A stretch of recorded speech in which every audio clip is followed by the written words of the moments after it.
নমস্কার বন্ধুরা, আজ আমরা আলোচনা করব উচ্চ মাধ্যমিক চতুর্থ সেমিস্টারের ইতিহাসের প্রথম অধ্যায় বিদ্রোহ এবং ব্রিটিশ রাজ নিয়ে। প্রথমে সিলেবাসটা একবার দেখে নাও। এই অধ্যায়টি থেকে তোমাদের জন্য যে প্রশ্নগুলো সবচেয়ে গুরুত্বপূর্ণ তার উত্তর সমেত একটি সম্পূর্ণ পিডিএফটি তোমরা দেখে নাও। এই ভিডিওতে আমরা প্রতিটি প্রশ্ন এবং তার উত্তর স্ক্রোল করব, যাতে তোমরা সহজে দেখে নিতে পারো। তোমরা চাইলে গুরুত্বপূর্ণ অংশগুলো খাতায় টুকে নিতে পারো অথবা স্ক্রিনশট করেও রেখে দিতে পারো। যেহেতু এই অধ্যায় থেকে কোনো ৮ নম্বরের প্রশ্ন আসবে না, বরং একটি ৩ নম্বরের এবং একটি ৪ নম্বরের প্রশ্ন লিখতে হবে, তাই আমাদের প্রস্তুতিটা সেই অনুযায়ী হওয়া উচিত। এই পিডিএফে যে প্রশ্নগুলো আছে, আশা করা যায় এর বাইরে কোনো প্রশ্ন পরীক্ষায় আসবে না। প্রতিটি উত্তরের মান অত্যন্ত উন্নত এবং পয়েন্ট দিয়ে সাজানো। মনে রাখবে, ৪ নম্বরের প্রশ্ন ৩ নম্বরে এবং ৩ নম্বরের প্রশ্ন ৪ নম্বরে আসতে পারে, তাই সবকটি উত্তরই এমনভাবে তৈরি করা হয়েছে যাতে তোমরা প্রয়োজন মতো পয়েন্ট বাদ দিয়ে বা যোগ করে নিজেদের মতো করে সাজিয়ে নিতে পারো।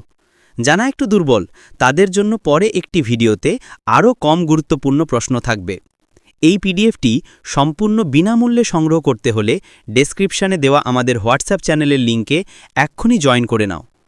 পিডিএফের কাজ শেষ হয়ে গেলে আমরা সেখানেই আপলোড করে দেব। তোমরা অবশ্যই আমাদের হোয়াটসঅ্যাপ গ্রুপে যুক্ত থেকো, কারণ কোনো আপডেট দিলে নতুন যুক্ত হওয়া বন্ধুরা সেগুলো দেখতে পায় না। তাই বারবার কমেন্ট না করে গ্রুপে থাকলে সবার জন্য সুবিধা হবে। এখানে শুধু ইতিহাস বা বাংলা নয়, তোমরা সমস্ত বিষয়ের পিডিএফ বিনামূল্যে পেয়ে যাবে। এর বিনিময়ে তোমাদের কাছে একটাই অনুরোধ, ভিডিওটি একটি লাইক, সাবস্ক্রাইব এবং শেয়ার করে আমাদের চ্যানেলটির সঙ্গে যুক্ত থেকো। তোমাদের সহযোগিতা আমাদের জন্য অনেক বড় অনুপ্রেরণা। আরেকটা কথা, তোমাদের চতুর্থ সেমিস্টারের বাংলা প্রায় সব প্রশ্ন উত্তরের বড় ভিডিও আপলোড করে দেওয়া হয়েছে। প্রশ্ন ৫, ১৮৫৭ খ্রিস্টাব্দের বিদ্রোহকে কি জাতীয় বিদ্রোহ বলা যায়?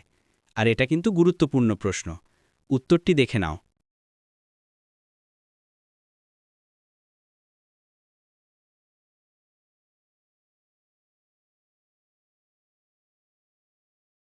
প্রশ্ন ৬, ১৮৫৭ খ্রিস্টাব্দের বিদ্রোহকে কি ভারতের প্রথম স্বাধীনতা সংগ্রাম বলা যায়? মান ৪, আর এটা কিন্তু গুরুত্বপূর্ণ প্রশ্ন। উত্তরটি দেখে নাও।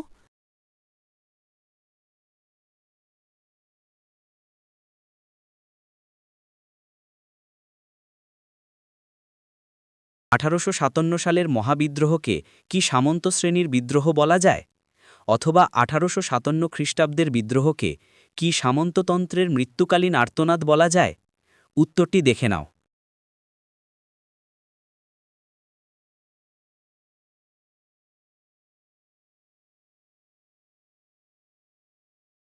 ১৮৫৫ খ্রিস্টাব্দের মহাবিদ্রোহের প্রকৃতি বা বৈশিষ্ট্য বা চরিত্র বর্ণনা করো।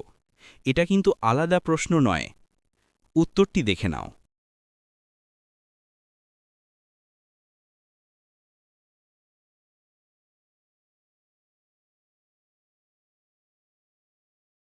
প্রশ্ন ৯, মহাবিদ্রোহের অবসান, মহাবিদ্রোহের ব্যর্থতার কারণগুলি অথবা প্রশ্নগুলো কিন্তু অবশ্যই দেখে রাখবে।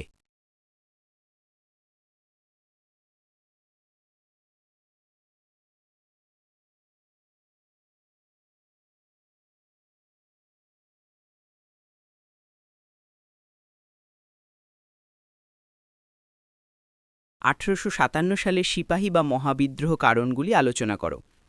এবার দৃষ্টান্তটা একটু ভালো করে দেখে নাও। যদি নিচের দুটো অথবা মত প্রশ্ন দেয় তাহলে সম্পূর্ণ লিখতে হবে না, শুধুমাত্র ভূমিকা সামাজিক দিলে সামাজিক কারণটা আর মূল্যায়ন। আবার যদি প্রথম প্রশ্নটা দেয় তাহলে সামাজিক কারণ ও রাজনৈতিক কারণে যে ৪টি করে পয়েন্ট দেয়া আছে সেগুলো লিখতে হবে না, বাকি সমস্তটা লিখতে হবে, কারণ এগুলো ৪ নম্বরের প্রশ্ন। এখানে মোট ৩ ও ৪ নম্বরের সব মিলিয়ে মোট ১৯টি প্রশ্ন আছে। দেখে নাও, আর তোমাদেরকে পড়ে শোনাচ্ছি না।